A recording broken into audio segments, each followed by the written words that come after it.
ಬೇಳೆ ಮಸ್ಸೊಪ್ಪು ಮಾಡೋದು ಹೇಗೆ ಅಂತ ನೋಡೋಣ. ಬನ್ನೀಗ ಪಾಲಕ್ಕು ಮೆಂತ್ಯ ತೊಗೊಂಡಿದ್ದೀನಿ, ಟೊಮೊಟೊ, ಮೆಣಸಿನ್ಕಾಯಿ ಒಂದು 8, ಒಂದು ಅರ್ಧ ಕಪ್ಪು ಎಣ್ಣೆ, ಉಪ್ಪು, ಕಲ್ಲುಪ್ಪು, ಸಾಂಬಾರು ಪುಡಿ, ಅರಿಶಿನ ಪುಡಿ, ಒಂದು ಗಡ್ಡೆ ಬೆಳ್ಳುಳ್ಳಿ, ಒಂದು ಮುಕ್ಕಾಲು ಕಪ್ ತೊಗರಿಬೇಳೆ, ಒಂದು ಈರುಳ್ಳಿ ಕಟ್ ಮಾಡಿ ಇಟ್ಕೊಂಡಿದ್ದೀನಿ, ಹಾಗೂ ಹುಣಸೆ ರಸ ಸ್ವಲ್ಪ ನೆನೆಸಿಟ್ಕೊಂಡಿದ್ದೀನಿ, ಸಾಸಿವೆ, ಜೀರಿಗೆ, ಒಂದು ಮೆಣಸಿನ್ಕಾಯಿ ಒಗ್ಗರಣೆಗೆ ತೊಗೊಂಡಿದ್ದೀನಿ, ಕರಿಬೇವು ಹಾಗೂ ಕೊತ್ತಂಬರಿ ಸೊಪ್ಪು. ಬೇಳೆನ ಮೊದಲಿಗೆ ತೊಳೆದ್ಬಿಟ್ಟು ನೀರು ಹಾಕಿ ಚೆಲ್ಲಿ ಮತ್ತು ಬೇರೆ ನೀರು ಹಾಕ್ಕೊಂಡು ಸ್ಟವ್ ಮೇಲೆ ಇಟ್ಕೊಳ್ಳೋಣ. ನಂತರ ಅದಕ್ಕೆ ಹಸಿಮೆಣ್ಸಿನ್ಕಾಯಿ ತಿನ್ನದೇ ಇರೋರು ಖಾರದ ಪುಡಿ ಅಥವಾ ಒಣಮೆಣ್ಸಿನ್ಕಾಯಿ ಯೂಸ್ ಮಾಡ್ಬೋದು. ಒಂದು ಈರುಳ್ಳಿ ಕಟ್ ಮಾಡಿರೋದು ಹಾಕ್ತಾಯಿದ್ದೀನಿ, ಅರ್ಧ ಬೆಳ್ಳುಳ್ಳಿ, ಈರುಳ್ಳಿ ಒಗ್ಗರಣೆಗೆ ಇಟ್ಕೊತಾ ಇದ್ದೀನಿ. ಅದರಲ್ಲೇ ಸ್ವಲ್ಪ ಟೊಮೊಟೊ ಹಾಕ್ಕೊತಾ ಇದ್ದೀನಿ, 2 ಕಟ್ ಮಾಡಿರೋದು, ಕೊತ್ತಂಬರಿ ಸೊಪ್ಪು, ಕಲ್ಲುಪ್ಪು ಹಾಗೂ ಸಾಂಬಾರು ಪುಡಿ, ಒಂಚೂರು ಅರಿಶಿನ ಪುಡಿ ಹಾಕಿ ಲಿಡ್ಡನ್ನು ಕ್ಲೋಸ್ ಮಾಡ್ಕೊಂಡು 1 ವಿಸಲ್ ಹಾಕ್ಸ್ಕೊಳ್ಳೋಣ. 1 ವಿಸಲ್ ಬೇಳೆ ಬೇಯೋದಕ್ಕೆ ಸಾಕು. ಈಗ 1 ವಿಸಲ್ ಆಗಿದೆ. ಈಗ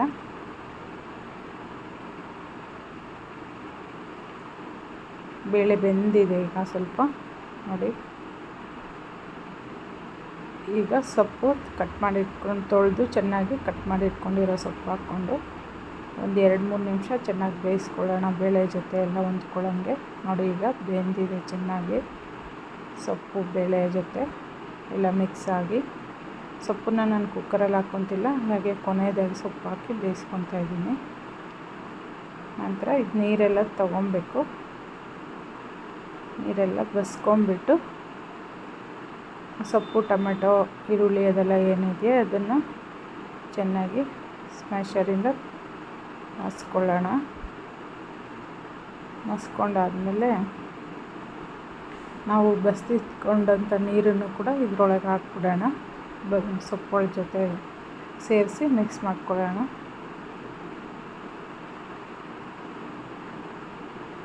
ನೋಡಿ, ಈಗ ಚೆನ್ನಾಗಿ ಮಿಕ್ಸ್ ಆಗಿದೆ. ಈಗ ಇದಕ್ಕೆ ಈಗ ಒಗ್ಗರಣೆ ಮಾಡ್ಕೊಳ್ಳೋಣ. ಒಗ್ಗರಣೆಗೆ ಒಂದು ಬಾಣಲಿ ಚಿಕ್ಕದು ಇಟ್ಕೊತಾ ಇದ್ದೀನಿ, ಅರ್ಧ ಕಪ್, ಒಂದು 4-5 ಸ್ಪೂನ್ ಎಣ್ಣೆ ಹಾಕ್ಕೊತಾ ಇದ್ದೀನಿ. ನಾವು ಈರುಳ್ಳಿ ಹಾಗೂ ಬೆಳ್ಳುಳ್ಳಿ, ಕರಿಬೇವು ಇಟ್ಕೊಂಡಿದ್ವಿ ಒಂದು ಸ್ವಲ್ಪ, ಅದರಲ್ಲೇ ಕಟ್ ಮಾಡಿರೋದ್ರಲ್ಲೇ ಒಗ್ಗರಣೆಗೆ ತೆಗೆದಿಟ್ಕೊಂಡಿದ್ದೀನಿ. ಫಸ್ಟು ನಾವು ಸಾಸಿವೆ, ಜೀರಿಗೆ ಹಾಗೂ ಒಣಮೆಣ್ಸಿನ್ಕಾಯಿ ಹಾಕ್ಕೊಳ್ಳೋಣ. ಎಣ್ಣೆ ಕಾದಿದೆ. ಈಗ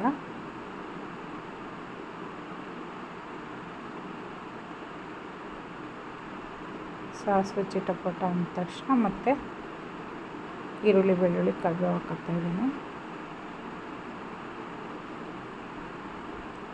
ಎಣ್ಣೆಯಲ್ಲಿ ಬಾಡಬೇಕದು. ಚೆನ್ನಾಗಿ ಫ್ರೈ ಆದಮೇಲೆ ಸೊಪ್ಪಿನ ಜೊತೆ ಮಿಕ್ಸ್ ಮಾಡ್ಕೊಳ್ಳೋಣ. ಇದು ಸಾಂಬಾರು ಮುದ್ದೆಗೆ, ಅನ್ನಕ್ಕೂ, ಚಪಾತಿಗೂ ತುಂಬಾ ಚೆನ್ನಾಗಿರುತ್ತೆ ಟೇಸ್ಟು, ಕಾಂಬಿನೇಷನ್ನು. ನೀವು ಒಮ್ಮೆ ಟ್ರೈ ಮಾಡಿ. ನಂತರ ಹುಣಸೆ ರಸ ಹಾಕ್ಕೊತಾ ಇದ್ದೀನಿ.